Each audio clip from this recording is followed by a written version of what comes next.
Okay, I'm doing some more videos up on the hilltop of Half Moon Bay, and I did some videos earlier showing you what happens when you get a lot and you don't build on a slant.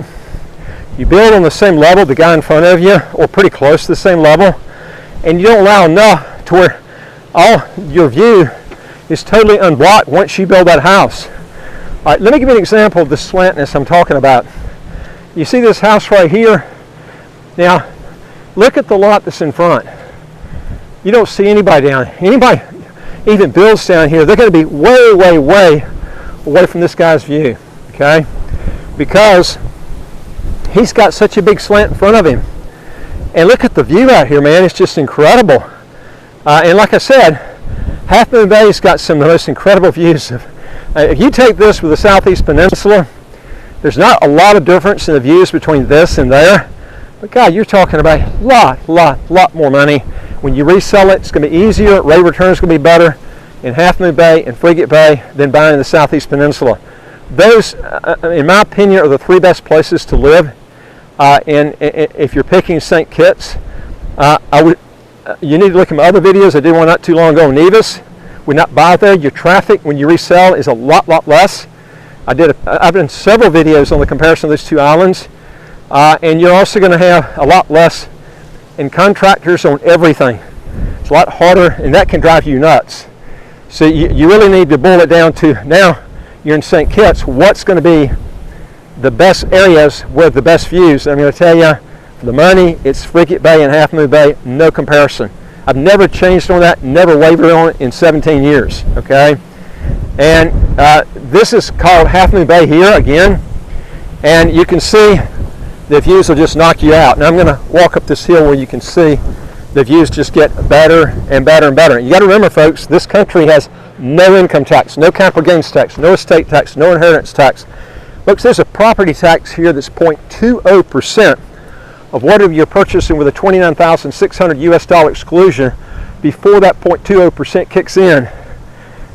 I'm going to tell you how cheap that is, okay? That's like about 12 times less. Not one or two, not 6 or 7, 12 times less than the property tax that you would pay in New Jersey, okay?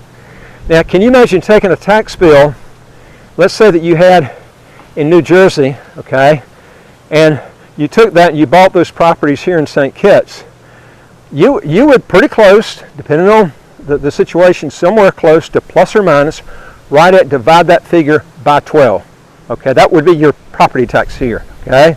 Versus what the same assets worth in New Jersey. You can do this all across the U.S., but I'm going to tell you, when you add together no income tax, no capital gains tax, no estate tax, no inheritance tax, I'm going to tell you, it just doesn't get any better than that, okay? And you can see here the views, why so many people like it here. Property's so much cheaper than the Cayman Islands. Now, I'm going to show you something here. When you walk up here on a clear day, you have to be really clear to see it, but way off here to the left, you can barely see St. Bart's. If you get a chance, Google search St. Bart's on the properties there. Look at the property prices.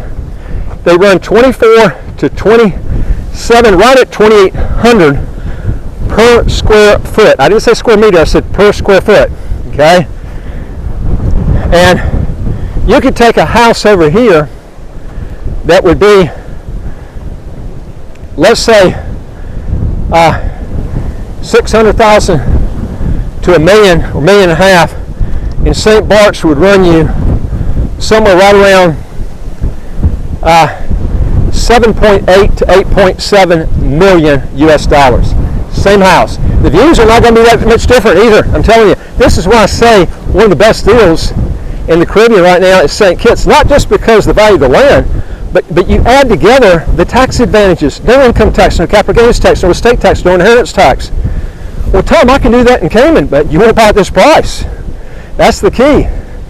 And the problem with the Caymans, it will take you years and years and years to get the citizenship if you can get it. They've got a residency by investment program there, but there's no guarantee after the 5 years. They say you can apply. That means you're going to get the passport. Here you're looking at 4 to 8 months to get the passport, okay? And listen to this. Now, I heard somebody talk about how high the citizenship fee went up to on the donation. Folks, don't even look at the donation. Look at the real estate government fee that you pay there for one person in St. Kitts to get citizenship. And you're looking at $25,000. You know how cheap that is? I went back on my records to 2005. What's that, 17 years ago? 18 years ago, right in there? The same government fee for the primary was $35,000. It's about 28% less now than it was 18 years ago. Okay? Now, how much longer they'll do that, I don't know. It's real funny, they didn't touch that fee. And that was actually the better deal, even when the donation option was $125,000. Why?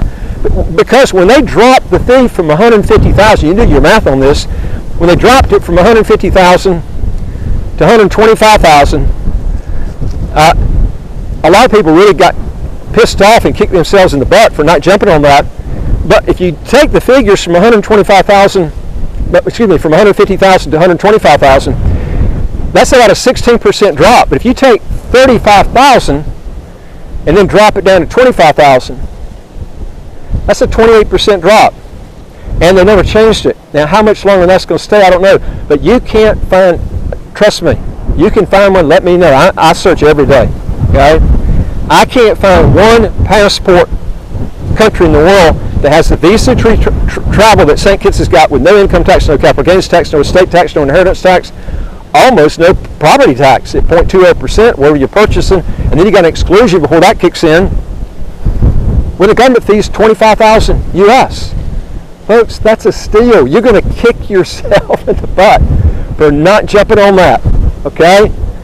And now, all these things that I'm telling you about pertain to people that are not living in countries that are taxing worldwide income, because any of the fees, the taxes and stuff I'm showing you down here, okay, if you're living in a high tax country that taxes worldwide income and you're living there being taxed, all these tax advantages I'm telling you, just throw them out the window, okay?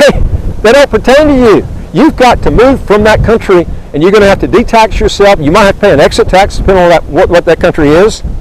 Get out of it. If it's the U.S., you're going to take an extra step. You want to get out all your responsibilities tax-wise, you're going to have to relinquish your U.S. citizenship, okay? And I got a feeling the exit tax, as the debt gets bigger and bigger and bigger, what's going to happen is someone's going to have to pick that bill up, okay? I could be wrong, but I think somewhere down the road they're going to have a wealth tax that will be as high as 10% per year, not one time, 10% per year to try to pay this debt off. I don't know where they're going to come up with the money, okay? 10% per year, not one time, 10% per year. That's my guesstimation. I don't know what's going to happen, okay? But the debt, I don't see the debt ever being paid off in the U.S., okay? And they could have a huge exit tax when you get out. It could be 60%. Why not? They had an income tax back in the 1950s and early 60s, I think it was. They hit the 90% bracket, okay? And people don't believe me until they actually go on the internet and find out that's true, okay? Could that come back? Yeah, if the debt can't be paid off, that's the easiest way to raise the money. Is just go in and raise incredible high taxes. Now you might say, well, I'll get out then. Well, it's usually too late, because usually when they come out with things like this, it's retroactive. In other words, you can't just take off and leave. You can leave, but you're going to have to pay the tax to get out. Okay? I can tell you, they're not going to make it where you can just, they're going to give you a 6-month or a year warning. Okay? And by the way, too, you're not going to be able to relinquish your citizenship. Probably, I'm being conservative on this figure. I just talked to the lawyer that we deal with that does this for our company. They do more than any other company in the world on citizenship relinquishments. He said even with the COVID-19 being gone, he says it's still taking around 3 months. He's very concerned. He's trying to be upfront with me. 3 months to a year just to get the appointment to relinquish. Okay? And so you're looking at, even when all this stuff didn't get backed up, it was still taking around close to a year for even before COVID-19 to go through the whole process. Okay? And then you're looking at least 4 to 8 months to get the passport, because you're going to have to second passport if you don't have one before you relinquish your U.S. citizenship. Otherwise, you'd be stateless. So you got to add all that time in. Meanwhile, you guys continue to pay your taxes in the U.S. or wherever you're at. If you're in Australia, you're in Austria, Canada, that taxes heavily on worldwide income to its residents, you still have to pay your taxes there. So all of these advantages I'm telling you, okay, it's not going to, some things that will help you, like the U.S. allows a foreign overseas exclusion. You can tax deduct, but that's on earned income. It has nothing to do with investment income. And that's roughly $112,500 a year. It goes up. It will probably go up again this year. It's been going up every year. And then that's per person. So if a husband and wife go overseas, they can file a joint return that's would be roughly $224,000 if both of them work. And also you can cut back on your FICA, not pay FICA tax if you have a foreign corporation that pays your salary. Okay, there are other ways that you can cut back. But if you really want to get around everything, you're going to have to relinquish your U.S. citizenship. If you're from a high tax country like Canada, you're more than likely going to have to pay an exit tax. But once you do that, then you can determine your tax liability pretty much. I mean, it depends on what you do. Okay, we can work with you. We've got tax experts, and we work with people on tax strategy. We don't do your taxes for you, but we can give you knowledge that will tell you basically the countries that you should be moving to that have territorial tax systems or pure tax havens, or non-dom countries like Cyprus, Malta, you've got Ireland, UK. These are great places to live and lower your taxes if you go there as a non-dom, those 4 countries I just mentioned. Okay, folks, if you want to know more on this, again, go to our website, www.citizenshipquickly.com, and just ask for some help. And I would like to hear from you. If you got a question or comment, put it below. And again, don't forget, hit the subscribe button at the right of your screen. You'll get new videos automatically as they come out. And I look forward to talking to you in the next video. Take care.